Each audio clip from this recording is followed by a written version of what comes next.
Assalamualaikum warahmatullahi wabarakatuh.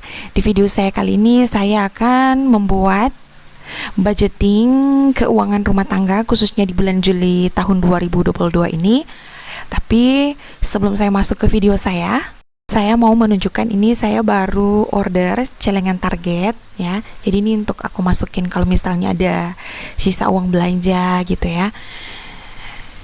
Ini nanti saya akan masukkan di akhir bulan gitu. Jadi ini ya pecahan 5 ribuan, 10 ribuan, 20 ribuan, dan untuk yang paling besar itu aku isi uang logam ya.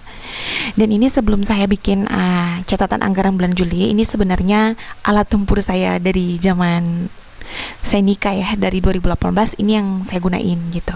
Jadi kalau sekarang mungkin ibu-ibu pinter ya, ibu-ibu masa kini tuh gunain dompet pinter, aku sebenarnya dari dulu tuh gunain amplop kayak gini. Jadi aku kurang bergaul ya bun. Ya harap maklum ya, saya kan dari 2017 udah nggak main medsos ya, jadi udah ya ketinggalan lah. Jadi ini sebenarnya saya waktu pas nikah, posnya atau uangnya itu saya bagi ke dompet, maksud saya ke amplop kayak gini gitu. Terus saya simpan di dompet kain kayak gini ya. Jadi ini hadiah saya beli produk gitu. Jadi saya gunain dan ini saya isi di amplop. Jadi misalnya ini untuk uang gas, uang beras ya, untuk sedekah gitu. Ini saya bagi di sini ya. Maksudnya saya taruh di amplop ini gitu. Jadi ini masih random ya waktu itu. Jadi sampai ini amplop pun ini sampai anak saya lahir tuh masih saya gunain ya. Sekitaran Juli tahun 2021 tahun lalu. Nah karena ini sudah saya nantinya akan bikin konten, jadi untuk filenya ini saya baru ganti kertasnya dengan polos, udah bosen pakai yang gambar-gambar dan garis-garis. Jadi yang itu udah bekas catatan yang lama dan ini juga bekas catatan yang lama. Jadi ini sekedar saya tunjukin ya. Jadi kalau untuk bikin anggaran itu saya sering ya bikinnya, tapi untuk dibikin konten dan diposting ke atau diupload ke YouTube tuh jarang ya. Dan itu tadi ada buku Kia, jadi untuk buku Ki anak saya itu saya taruh satu biar kalau ke posyandu itu nggak ribet nyari. Dan ini saatnya saya akan membuat anggaran bulan Juli. Jadi mungkin teman-teman dan bunda-bunda di rumah ya semoga video yang saya sharing ini bisa bermanfaat ya. Tapi mungkin setiap orang itu untuk kebutuhannya itu berbeda-beda, nggak bisa disamaratakan ya antara keluarga yang satu dengan yang lainnya. Kebutuhan untuk orang yang baru menikah dan belum punya anak tentu berbeda dengan kebutuhan yang udah punya anak tapi masih kecil, atau mungkin pos dan anggarannya juga berbeda gitu kan. Kalau mungkin anaknya udah 1 atau 2 atau 3, atau mungkin yang udah sekolah gitu ya. Jadi ini anggaran yang memang real, yang memang ada di rumah saya gitu. Jadi ini bukan karena konten terus saya bikin ditambah ininya itunya, enggak ya. Jadi ini yang real aja, karena ini kan akan ada video-video anggaran untuk uang belanja di bulan-bulan selanjutnya kan. Jadi sekedar informasi, saya itu dikasih uang bulanan setiap tanggal 10 atau tanggal 11 sama suami saya. Itu saya hanya mengatur untuk biaya dapur aja ya. Jadi untuk bumbu, untuk persabunan gitu. Tapi kalau untuk kondangan, kuota internet gitu, dan mungkin dana darurat misalnya kalau ada yang rusak di rumah, misalnya ada lampu yang mati gitu ya. Terus ada keran yang rusak, atau intinya uang itu urusan suami saya ya. Jadi ini saya hanya mengolah uang yang dikasih khusus untuk saya belanja mingguan dan bulanan. Intinya untuk keperluan rumah tangga lah gitu.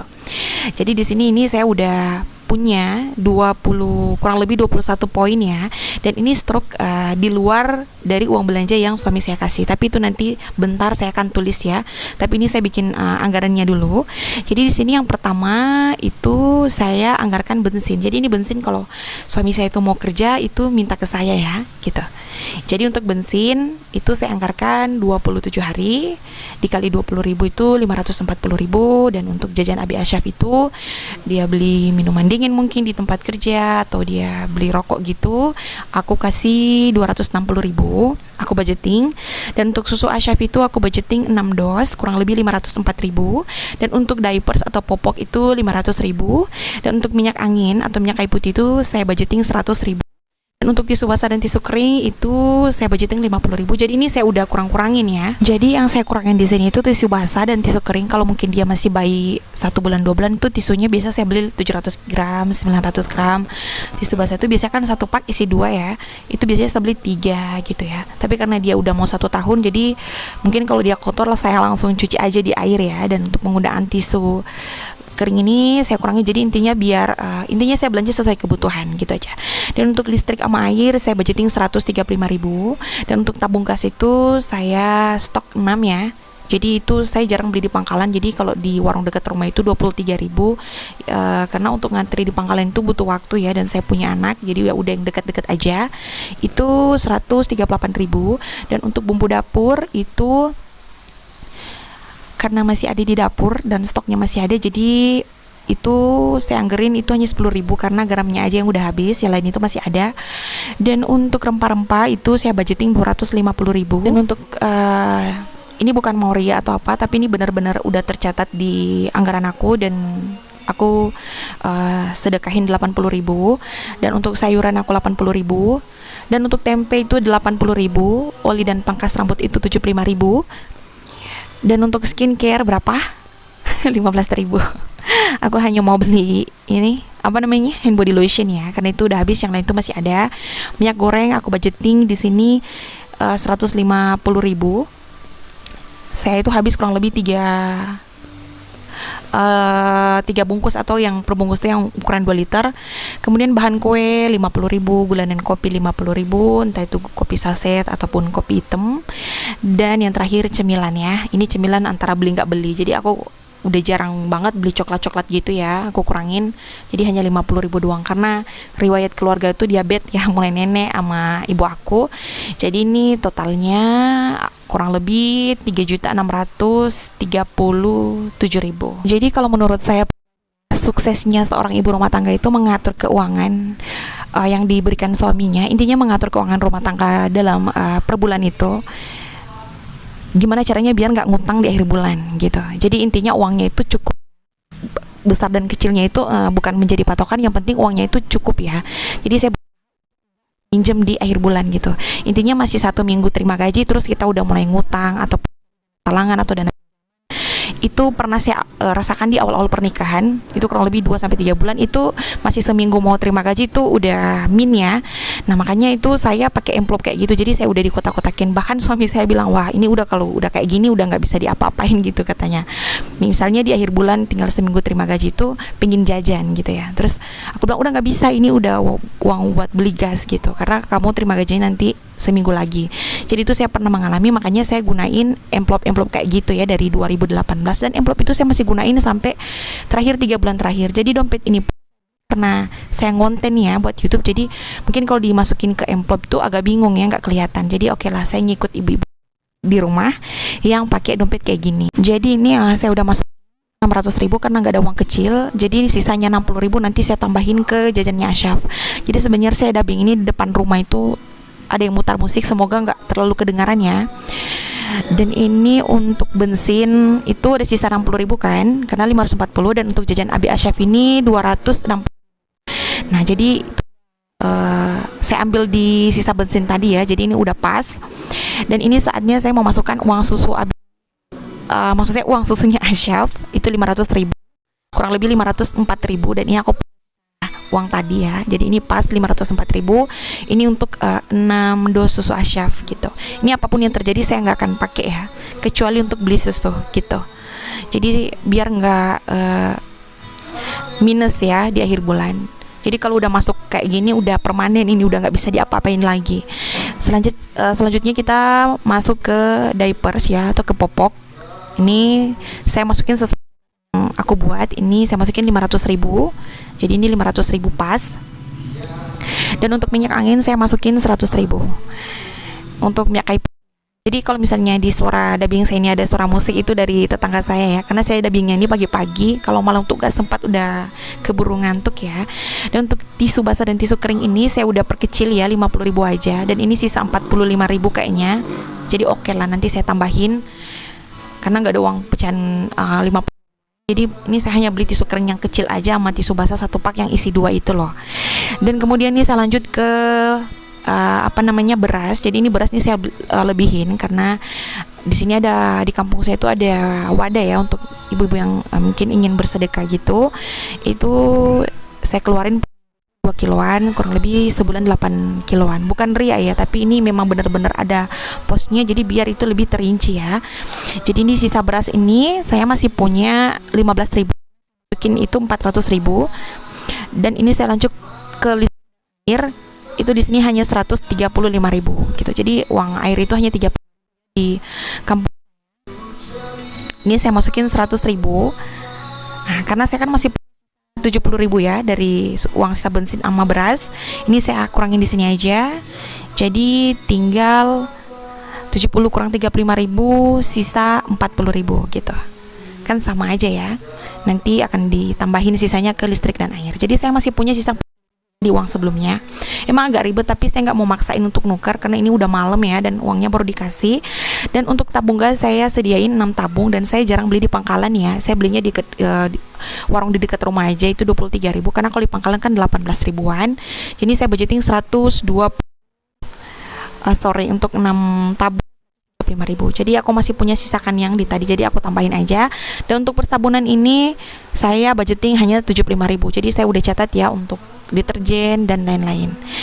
Jadi ini saya masih punya, dan uang yang tadi udah balance, udah selesai semua. Untuk sisanya udah dimasukin. Ini tinggal ada sisa uang persabunan ya. Ini saya masukin 100.000. Jadi saya masih. Dan untuk bumbu dapur 10.000 karena hanya untuk beli garam, yang lain itu masih ada. Jadi ambil aja di sisa 25.000. Jadi saya masih punya sisa 15.000. Dan ini untuk bumbu dapur diambil aja yang di tadi ya. Dan untuk rempah-rempah ini saya budgeting 250. Biasanya nggak sebanyak ini karena ini kan bawang merah mahal ya. Ini 250 4 minggu ya. Jadi ini saya taruh 300.000 karena memang nggak ada uang kecil. Ini saya salah masukin ya. Nanti saya pindah lagi kok ini. Saya masukin di sedekah. Tapi saya nanti masukin ke rempah-rempah itu saya salah masukin ya karena udah malam, ini udah kurang lebih jam 1-an ya, tunggu anak saya tidur. Jadi suami dan anak saya ini udah tidur ya. Ini saya pindahin lagi. Ini saya masih punya sisa 50.000 ya. Itu saya udah catat. Dan untuk sedekah itu saya ya sebisa yang saya, ini bukan ria ya atau apa gitu. Enggak ya. Jadi ini 80. Ini saya masih 10.000 ya. Kemudian aku akan lanjut ke sayuran sama tempe. Jadi sayuran saya itu hanya 80 untuk 4 kali belanja gitu. Jadi per belanja itu per minggu 20.000. Jadi aku memang hitungnya biaya belanja per minggu, tapi itu saya bagi-bagi ya untuk tempe, tahu gitu. Jadi ini untuk masih punya uang 20.000. Jadi sisanya di sini masih ada 70.000 ya. Itu susahnya bagi kalau nggak ada uang kecil.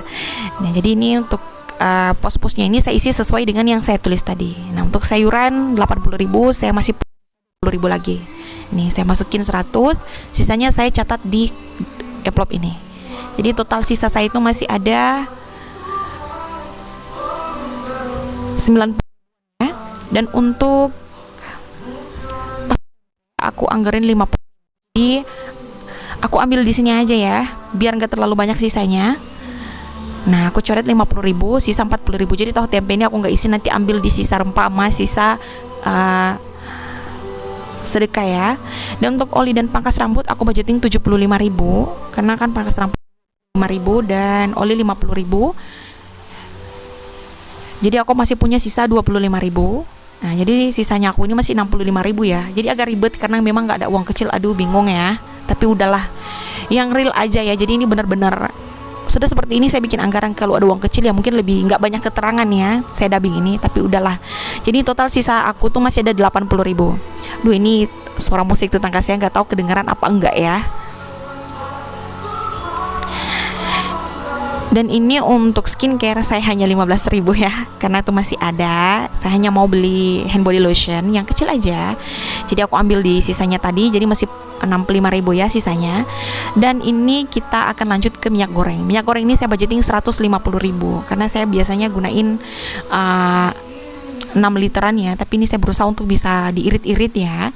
Jadi itu saya masukin, jadi udah nggak apa-apa, lebih 165.000 nggak apa-apa ya. Udah, sekarang lanjut ke bahan kue sama gula dan kopi. Jadi ini 50, budgeting 50. Jadi ini udah dibagi aja ya. Gula sama kopi 50.000 dan untuk sisanya saya masukin kue. Dan untuk cemilan 50.000 aja. Jadi saya kalau belanja ya udah nggak sering beli coklat gitu karena takut kena diabetes ya, karena nenek sama ibu saya itu riwayatnya diabetes. Dan untuk cemilan saya hanya budgeting 50 gitu. Jadi saya masih punya sisa 50.000. Dan ini udah selesai, saya masukin ke pos-posnya masing-masing. Jadi saya pakai baru 2-3 bulan terakhir ini karena saya bikin channel YouTube. Kalau nggak mungkin saya masih pakai ini udah masuk, ini udah apapun yang terjadi itu untuk mencegah nggak ngutang di akhir bulan itu jangan belanja di luar pos ini gitu. Misalnya uang minyak goreng udah habis atau uang cemilan seperti saya itu 1.000 terus udah habis karena pengen jajan lagi, ngambil persediaan uang bensin atau uang sayur atau uang ikan. Nah itulah yang bikin kita kosong ya di akhir-akhir bulan. Intinya kita sebagai ya untuk belanja dan untuk membeli sesuatu intinya pakai rasa ya, dirasa-rasa gitu biar kita nggak cari dana talangan di akhir. Karena menurut saya sepintar dan baik gimana pun pengaturan keuangan, jika di akhir bulan kita masih ngutang untuk kebutuhan pokok kita tuh, aku rasa itu ada yang salah ya dalam pengaturan keuangan. Jadi mau banyak yang sedikit itu bukan patokan ya, tapi bagaimana kita bisa hidup menerima takdir dompet kita gitu. Jadi mau sedikit kalau memang kita benar-benar irit, insya Allah akan cukup gitu ya. Mau banyak kalau kita boros, otomatis jangankan seminggu di akhir bulan ya, mungkin seminggu di awal terima gaji atau 2 minggu tuh udah selesai. Jadi banyak dan sedikitnya itu bukan menjadi patokan kalau menurut saya. Dan ini saya lagi-lagi lupa untuk ikan. Aduh, saya bilang kok rupa ada yang kurang ya, ternyata ikan. Jadi untuk ikan saya anggerin 320.000 karena per minggu itu saya 80.000 ya untuk 4 kali belanja, dan ini saya masukin di posnya 300.000. Dan untuk uang cemilan saya masih punya saldo 50.000 ya, sisa gitu. Jadi berarti tinggal sisa 30.000. Nah ini ada pos lagi ketika saya buka dompetnya ternyata anti nyamuk ya. Jadi saya itu kalau untuk anti nyamuk nggak maksain ya, jadi ya udah saya pakai anti nyamuk bakar aja ya. Karena sisa yang tadi itu tinggal 30.000, nanti saya akan belikan anti nyamuk bakar gitu biar pas aja. Jadi ini alhamdulillah udah selesai semuanya, sisanya juga udah selesai. Jadi ini totalnya 3.637.000 dan ditambahin tadi uang ikan 320.000, dan untuk anti nyamuk itu 30.000 karena uang cemilan ini nggak 100 ya, 50.000 aja. Nah ini udah selesai alhamdulillah. Dan untuk uang bulanan yang dikasih suami saya itu angkanya nggak pasti ya, jadi seberapa aja yang dikasih ya udah saya cukupkan ya. Kalau misalnya dikasih berapa angka ini untuk beban ini ya, jadi saya bilangnya beban ini ya, kurang lebih ada 23 poin, entah itu bensin, susu, diapers, minyak goreng, minyak angin dan lain-lain. Ini angkanya nggak bersifat tetap ya, jadi sesuai dengan uang yang dikasih suami saya gitu. Kadang berubah, kadang lebih, kadang kurang. Jadi sesuai dengan uang yang dikasih. Jadi ini untuk anggaran bulan Juli itu totalnya 3.987.000 ya. Untuk yang saya catat di awal itu 3.637.000 dan ditambah uang ikan 320.000 dan ditambah 30.000 anti nyamuk, totalnya 3.987. Dan alhamdulillah masih ada sisa kurang lebih 600 ribuan. Dan biasanya kalau udah sisa kayak gini udah saya simpan aja buat uang jaga-jaga gitu ya, untuk uang dana darurat. Jadi bukan dana darurat jangka panjang ya, untuk dana darurat di bulan Juli tentunya. Kalau misalnya ketika saya kan anggaran ini kan prediksi ya, sayur sekian atau ikan sekian gitu ya, cemilan sekian, gini sekian gitu ya. Jadi kalau misalnya dia kelebihan ataupun kurang yang uang yang saya budgeting itu, misalnya targetnya misalnya gini ya, cemilan 50.000, terus misalnya kelebihan saya jajan lebih dari 50.000, itu saya ambil di uang sisa yang tadi itu. Jadi tadi itu masih sisa 600.000, jadi ya udah saya simpan aja uangnya untuk dana cadangan dan biaya lain-lain gitu. Jadi ini saya dubbingnya cepet-cepet biar anak saya itu belum bangun ya. Dan mungkin ini ada alami ya, tuh tetangga saya putar musik. Dan ini ada stroke, ini abinya Asyaf itu di luar yang dikasih ke saya itu dia udah belanja karena memang kebetulan popok Asyaf itu udah habis ya. Jadi udah pas banget ya. Nanti mungkin untuk video saya yang selanjutnya saya akan review ya, kalau misalnya anggaran ini ada sisanya atau mungkin minus saya akan sharing ya. Jadi ini yang real ya, yang benar-benar ada di anggaran saya untuk bulan Juli ke depannya ya, untuk 30 hari ke depan. Jadi ini total yang uang yang udah keluar itu yang dibelanjain tuh 517.000. Jadi ini uang udah keluar ditambah uang yang untuk dipersiapkan untuk anggaran 30 hari ke depan ini 3.987.000 ini saya tambahin gitu. Dan untuk sisa yang 600.000 tadi itu kalau memang kepake baru aku catat di sini. Kalau nggak kepake berarti itu nggak dicatat ya, karena itu berarti akan jadi dana yang di saving gitu. Nanti untuk sinking fund nanti ya, untuk next video akan saya bahas, karena ini durasi video saya ini udah kurang lebih udah mau 20 menit ya, udah kelamaan ya. Jadi kira-kira seperti itu untuk anggaran budgeting rumah tangga saya di bulan Juli tahun 2022. Jadi totalnya ini kurang lebih 4.534.000 ya, di luar yang uang sisa yang 600.000 tadi. Ya, untuk besar dan kecilnya itu bukan menjadi patokannya. Jadi saya selalu menanamkan prinsip dalam hidup saya itu bagaimana saya mengolah uang suami saya yang diberikan ke saya agar uang ini bisa cukup sampai waktu terima gajinya tiba gitu. Saya berusaha untuk nggak ngutang untuk kebutuhan pokok ya, karena saya pernah mengalami itu di awal-awal pernikahan gitu. Jadi dengan kita bikin anggaran seperti ini, insya Allah belanja kita itu akan lebih selektif lagi dan lebih disiplin lagi. Dan untuk sisa 600 tadi aku bagi dua, saya masukin ke dompet keuangan ini 200.000 ya yang tadi dana darurat, dan untuk 400.000-nya saya bingung untuk apa, dan saya memang lagi nggak pengen ngapa-apain beli apa-apa gitu, saya masukin aja ke tabungan target ya, itu ya ini hanya dimasukin aja gitu ke envelope ini, nggak tahu mau beli apa ya. Saya dan suami saya itu kalau punya uang itu lebih fokus untuk memperbaiki, untuk lebih mungkin apa aja gitu yang untuk buat tempat tinggal kami ya. Dan ini untuk tabungan saya 5 ribuan, 20 ribuan, ini untuk saya masukkan uang sisa belanja nanti ya, tapi nanti di akhir bulan gitu. Bukannya celengan tuh saya nggak mau masukin di awal ya, tapi takutnya ntar uang yang mungkin untuk kebutuhan ini kan kita nggak pernah tahu ya, dan mungkin tiba-tiba uangnya kurang terus kita harus ngutang di akhir bulan. Aduh. Jadi untuk saya budgeting ini ya, untuk anggaran rumah tangga itu diusahakan nggak ngutang di akhir bulan, itu yang paling penting. Budgeting anggaran rumah tangga saya di bulan Juli. Terima kasih yang sudah menonton. Jika mudah-mudahan teman-teman suka dengan video saya, di subscribe, di like, komen, dan dibagikan ke seluruh media sosial yang Bunda punya. Terima kasih sudah menonton. See you next video. Bye bye.